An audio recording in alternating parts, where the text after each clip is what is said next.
यदि कोई आपसे पूछे कि आप कौन, तो आपका उत्तर क्या होगा? विचार कीजिए।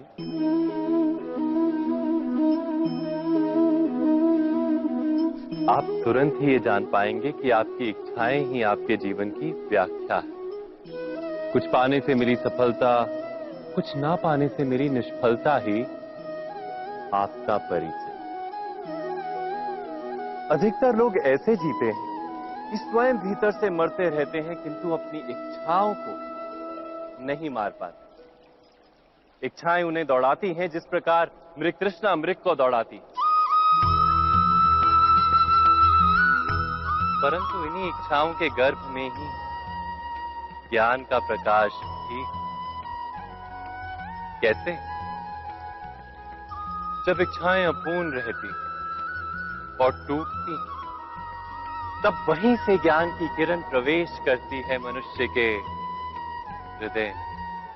ना, ये कथा नहीं है केवल इच्छाओं के संघर्ष की, नहीं है केवल महत्वाकांक्षाओं से जन्म लेने वाले भयावह रक्तपात। ये कथा है इच्छाओं के गर्भ से उदित होते हुए ज्ञान की। मैं वासुदेव कृष्ण आप सभी को निमंत्रण देता हूं इस यात्रा पे चलने का, जो जीवन का मर्म सिखाएगी, मनुष्य का धर्म सिखाएगी, कीचड़ से उठकर कमल बनने का कर्म सिखाएगी। और इस यात्रा का नाम है महाभारत।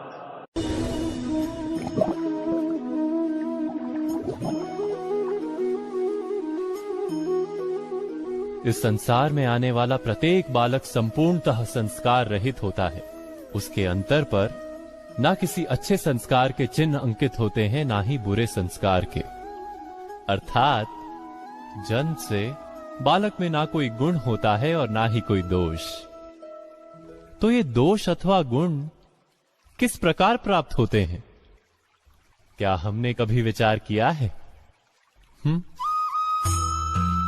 जो बात माता पिता के मुख से निरंतर सुनी जाती है, वही बात उनकी संतानों के हृदय का संस्कार बनती है। जैसे किसी गांव में नदी तट तक एक पगडंडी बन जाती है केवल उस मार्ग पर बार बार चलने के कारण।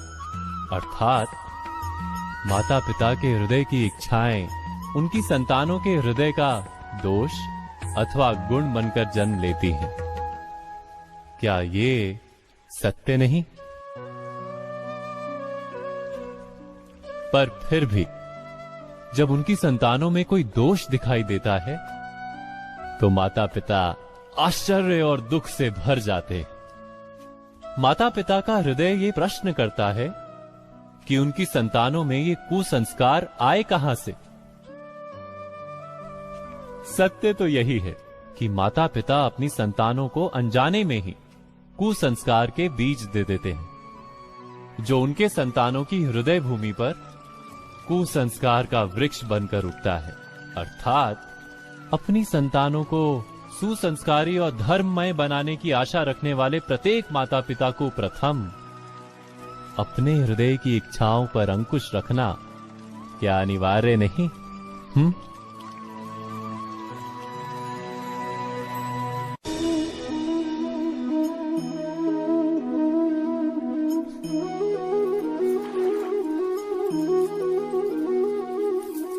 पिता सदा ही अपने संतान के सुख की कामना करते हैं, उनके भविष्य की चिंता करते रहते हैं। इसी कारणवश सदा ही अपने संतानों के भविष्य का मार्ग स्वयं निश्चित करने का प्रयत्न करते रहते हैं। जिस मार्ग पर पिता स्वयं चला है, जिस मार्ग के कंकर पत्थर को स्वयं देखा है, मार्ग की छाया, मार्ग की धूप को स्वयं जाना है, उसी मार्ग पर उसका पुत्र भी चले, यही इच्छा रहती है हर पिता की। निस्संदेह उत्तम भावना है ये, किंतु 3 प्रश्नों के ऊपर विचार करना हम भूल ही जाते हैं। कौन से प्रश्न? प्रथम प्रश्न, क्या समय के साथ प्रत्येक मार्ग बदल नहीं जाते? क्या समय सदा ही नई चुनौतियों को लेकर नहीं आता? तो फिर बीते हुए समय के अनुभव नई पीढ़ी को किस प्रकार लाभ दे सकते हैं?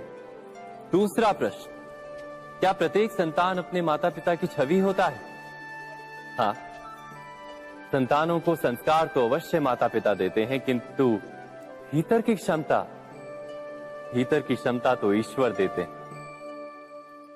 तो जिस मार्ग पर पिता को सफलता मिली है, विश्वास है कि उसी मार्ग पर उसकी संतानों को भी सफलता और सुख प्राप्त होगा। तीसरा प्रश्न, क्या जीवन के संघर्ष और चुनौतियां लाभकारी नहीं होती? क्या प्रत्येक नया प्रश्न एक नए उत्तर का द्वार नहीं खोलता? तो फिर संतानों को नए नए प्रश्नों, संघर्षों और चुनौतियों से दूर रखना, ये उनके लिए लाभ करना कहलाएगा या हानि पहुंचाना? अर्थात जिस प्रकार संतान के भविष्य का निर्माण करने के बदले उसके चरित्र का निर्माण करना श्रेष्ठ है, वैसे ही संतानों के जीवन का मार्ग निश्चित करने के बदले उन्हें नए संघर्षों के साथ जूझने के लिए मनोबल व ज्ञान देना अधिक लाभदायक नहीं होगा? स्वयं विचार कीजिए।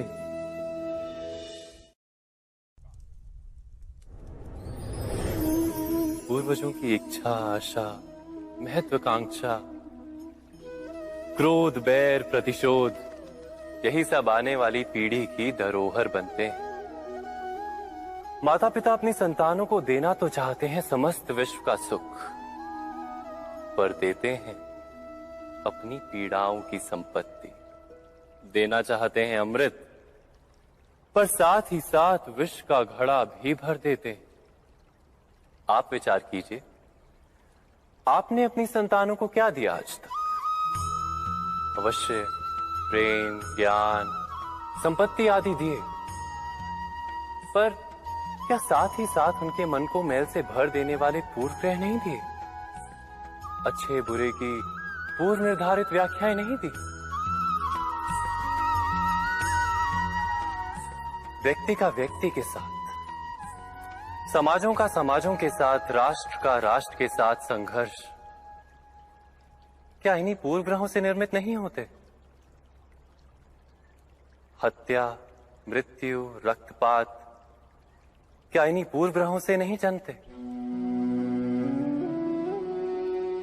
अर्थात माता पिता अपनी संतानों को जन्म के साथ मृत्यु का दान भी देते हैं। प्रेम के प्रकाश के साथ साथ घृणा का अंधकार भी देते हैं, और अंधकार मन का, हृदय का हो या वास्तविक हो, उससे केवल भय प्राप्त होता है, केवल भय। स्वयं विचार कीजिए।